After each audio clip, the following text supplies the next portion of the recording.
Well, my YouTube channel hit a pretty big milestone about 2 days ago. I hit 500 subscribers, so I figured I'd show you guys something pretty special that I've been saving. My camera will cooperate. It's the Philco Trans World from around 1958.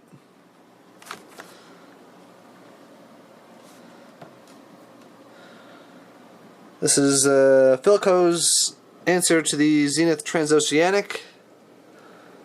Did not sell anywhere near as well, but it's still an interesting radio. Set to AM right now. On the River Road, they are... The sensitivity of the set is excellent. College hoops will start at the top of the polls with #1 Oklahoma winning on. Down on 80 acres, raising sweet corn, kids and tomatoes. They went together like a hand in a glove. Tourists where the incident occurred. The company, in a statement, said warm beer.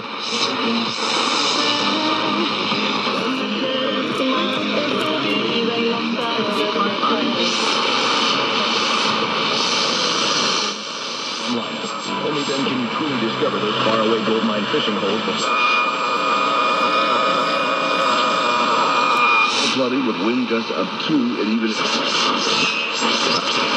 Surface will be clear, becoming partly cloudy.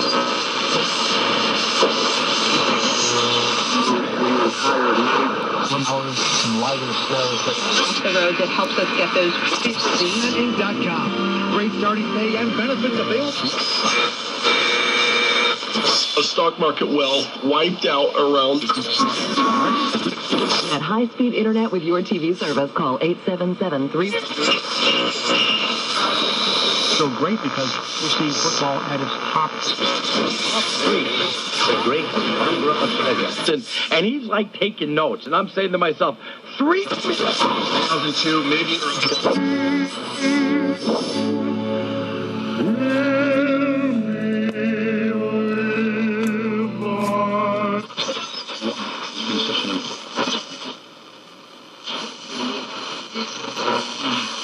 in the mid-30s.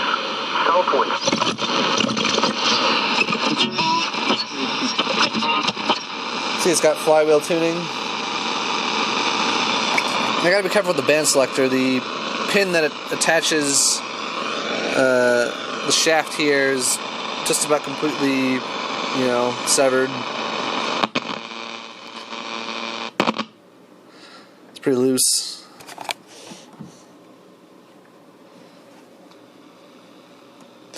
Oh yeah. If I want to hear anything on shortwave, gotta put up the antenna. This one's in great shape.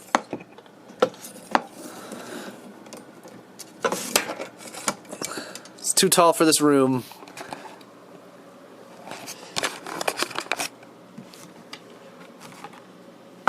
Alright. See what we can get.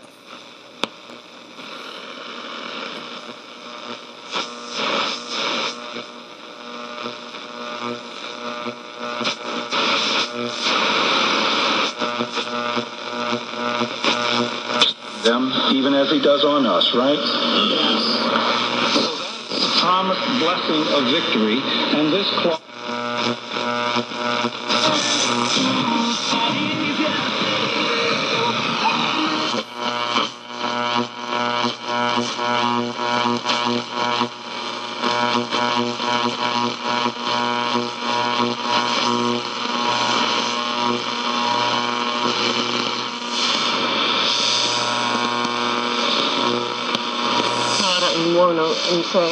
who will participate in the second international conference with all... Un primer grupo de los cubanos que estuvieron... Symbolize love for all sinners. Guinea in health and education.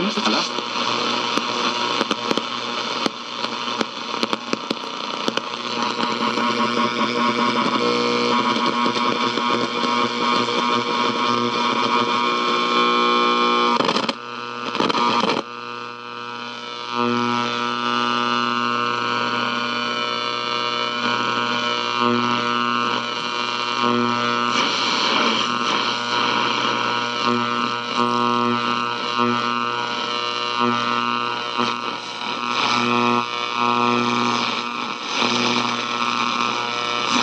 chapter 2, verse 21. And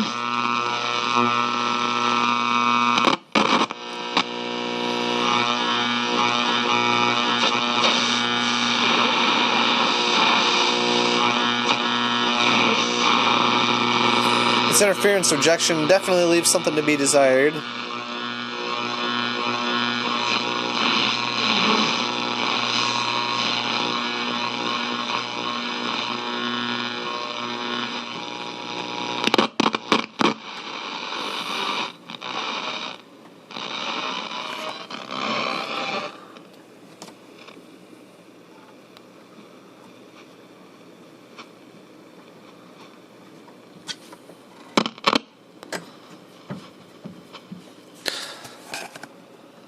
Alright, I think that's enough of that.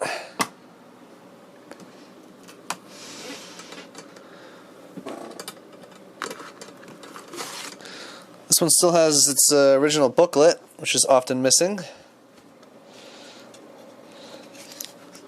This strap has an elastic in it, but the elastic always seems to give out. This one's been stapled.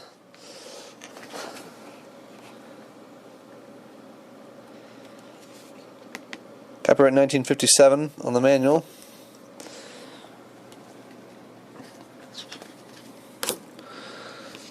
Here's a really detailed explanation of shortwave reception.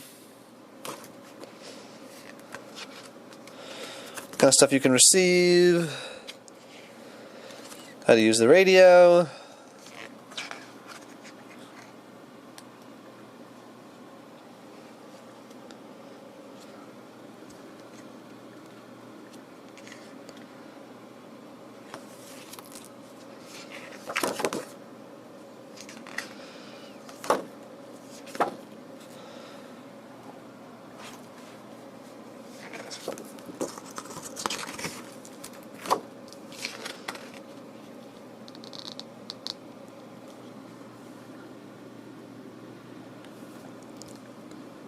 I guess the original owner lived in the Midwest, if I'm remembering correctly.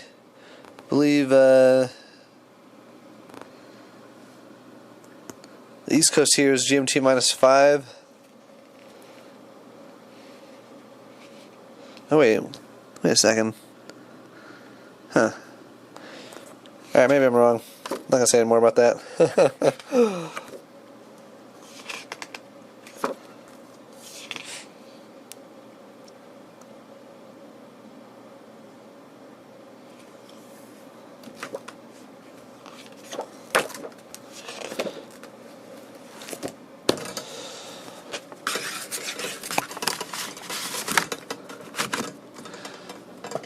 It's got this nice map here.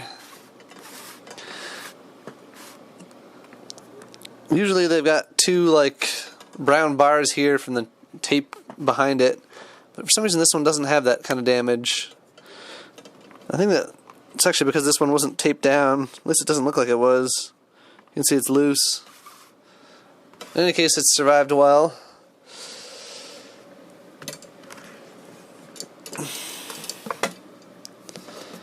The lid does come off, so consequently you sometimes see these sets without the lid.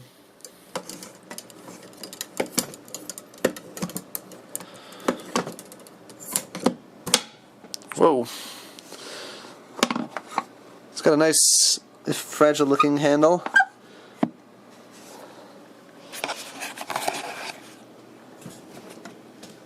This thing's really heavy with batteries in it, so that handle's got to hold a lot of weight.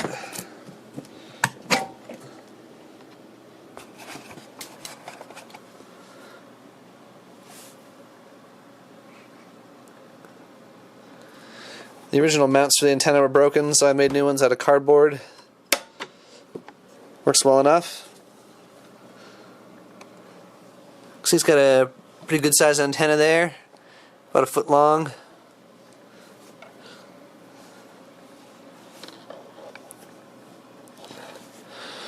For the size of the radio and the speaker, you'd think the output transformer would be bigger than that, but In any case, there it is. You can see I've replaced all the capacitors, the electrolytic ones that is. Since they're visible, I decided to use the nice axial type ones, which do cost more, but I wanted to look at least semi-original. They would have been all the white IEI brand ones. Now this set's pretty annoying to recap. What I ended up doing was just undoing those screws there, and I think just this connection here, and then tilting the circuit board forward to replace those capacitors. Because then I'm going to have to undo all these wires and then put them back. These batteries are super old. I have no intention of leaving them in there. You guys probably remember the Energizer battery test feature, which was always a pain in the butt to use, and they discontinued probably like 10 years ago at least. There's a serial number, SY77852. It's got extra room in here for an additional set of batteries, an additional 4 batteries rather. These 2 batteries are just for the oscillator. Philco was all about weird electrical designs. No other radio I can think of was using a split supply like this. 1957 or 8. Some of the really early transistor radios used like a special battery with like 9 and 13.5 volts, or use like one cell for the oscillator, that kind of garbage. But yeah, Philco was still doing that apparently. Maybe it was an attempt to make it more stable. I haven't touched any of the alignment adjustments.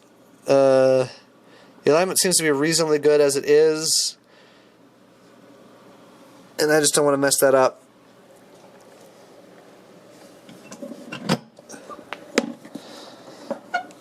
You can see the case is leatherette. The only leather part is the strap that holds the lid shut, which is unfortunately in pretty rough shape. But it is hanging on there. I think I need to put some leather conditioner on there. I may not have actually done that. You can see it's cracking pretty good. Yeah, I gotta put leather conditioner on there. It's nearly ripped off, but it does hold it closed.